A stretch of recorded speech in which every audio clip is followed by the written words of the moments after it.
Cela fait 14 ans que Vincent Bolloré tisse sa toile pour installer un régime fasciste, raciste en France. Depuis le coup d'État, l'attaque terroriste du 16 décembre 2010 contre la télévision d'Abidjan par Guillaume Soro Ouattara, soutenu par l'ONU, soutenu par Nicolas Sarkozy.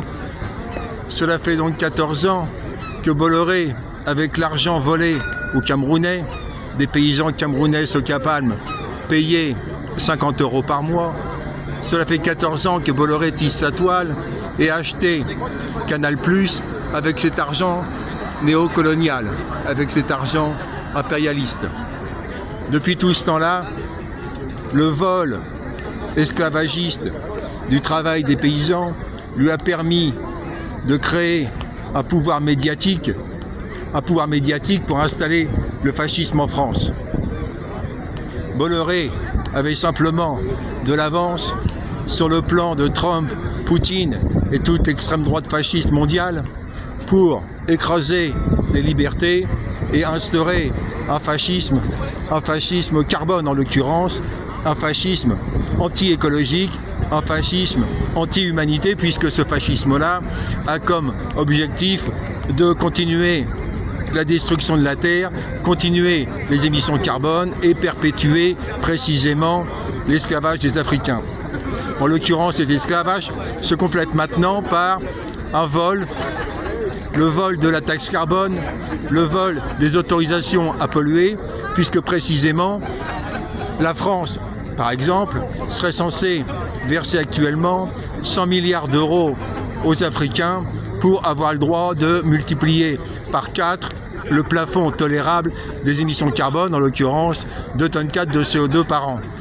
Ce fascisme, en fait, vient s'ajouter aux mesures déjà prises par Hollande et par Macron, dans la mesure où la fascisation de l'État français est un processus qui, en l'occurrence, concerne toute la gauche et même l'extrême gauche, puisque ce fascisme-là a participé au harcèlement professionnel de Julia Madis, sa révocation de l'éducation nationale. En l'occurrence, il s'agissait de bâillonner une militante égaliste révolutionnaire, une militante sankariste.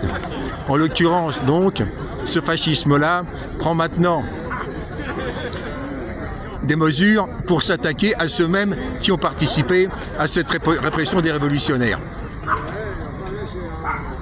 Il en sera pour eux de la même façon que les victimes de ceux auxquels s'adressait le pasteur Niemöller, ceux qui au départ ne font rien, en l'occurrence ils n'ont pas rien fait puisqu'ils ont voté la révocation de Julia Madis, mais ceux qui au départ se font les complices de ce fascisme larvé finissent par eux-mêmes en devenir les victimes. C'est ce qui est arrivé aux socialistes allemands qui ont laissé faire, qui ont même participé à la répression contre-révolutionnaire en 19, contre Rosa Luxembourg et Karl Liebknecht. Ils ont eux-mêmes été les victimes ensuite du monstre qu'ils avaient contribué à créer. Il en sera de même en France. Sauf si une révolution met un coup d'arrêt à cela, sauf si une révolution permet la désignation de délégués révocables, mais ce n'est pas du tout le chemin qui était suivi actuellement. Crier constamment Mélenchon président n'a jamais empêché quelque fascisme que ce soit. On l'a vu en particulier en 1973, le 11 septembre, quand le président Allende a été renversé dans la mesure où un pouvoir populaire n'avait pas été construit susceptible de créer une scission dans l'armée de telle façon qu'une partie de l'armée protège la population et protège donc les institutions de délégués révocables. Il est donc urgent, en réponse à cette montée du fascisme, que les Français désignent 1 million de délégués de base en formant 1 million de groupes de 25. C'est une urgence.